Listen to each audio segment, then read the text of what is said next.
खालिस्तान की आज़ादी के रेफरेंडम के लिए कनाडा के शहर टोरंटो में पोलिंग का अमल जारी है। अब तक 30,000 से ज़ायद सिख अपना हक राय दही इस्तेमाल कर चुके हैं। मज़ीद जान लेते हैं टोरंटो में मौजूद हमारे head of international news operation Azhar Javed से। जी अजहर, क्या तफसीलात हैं आपके पास?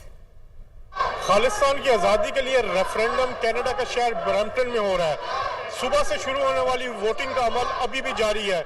वोटिंग खत्म होने में तकरीबन 2 घंटे हैं। अब तक हजारों लोग अपने वोट का हक इस्तेमाल कर चुके हैं। ऑर्गेनाइजर्स का ये कहना है तकरीबन अब तक 40,000 से ज़्यादा लोग अपना वोट डाल चुके हैं। ये रेफरेंडम बरतानिया से शुरू हुआ, उसके बाद इटली के मुख्तलिफ शहरों में इसका इनेकाद किया गया, फिर स्विट्जरलैंड में, अब कनाडा जो है वो इसका मरकज़ है।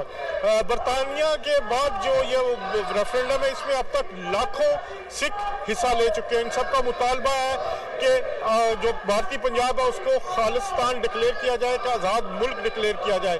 आज जो ये कनाडा है इसमें 1 मिलियन से ज़्यादा सिख आबाद है और इनका जो आज जोशो जज्बा है वो हमने देखा है कि सुबह 9 बजे से लेके लाइनें लगी हुई हैं। अभी भी तवील कितारें हैं, बाहर तकरीबन 2 किलोमीटर तक गाड़ियां खड़ी हैं जो इस जो मरकज़ है उसमें आने की कोशिश कर रही हैं। ब्रैम्पटन का ये इलाका है, गोर कम्युनिटी सेंटर है। जो सिखों का आज जोशो जज्बा है वो अपने अरूज पर है। हमने देखा कि ज़्यादातर नौजवान भी हैं यहाँ पर, बुजुर्ग भी हैं, बच्चे भी हैं। तो ये वोटिंग का अमल चंद घंटे और जारी रहेगा और तो ये की जा रही है कि 1 लाख से ज़ायद जो सिख हैं वो अपना हक राय दही इस्तेमाल करेंगे।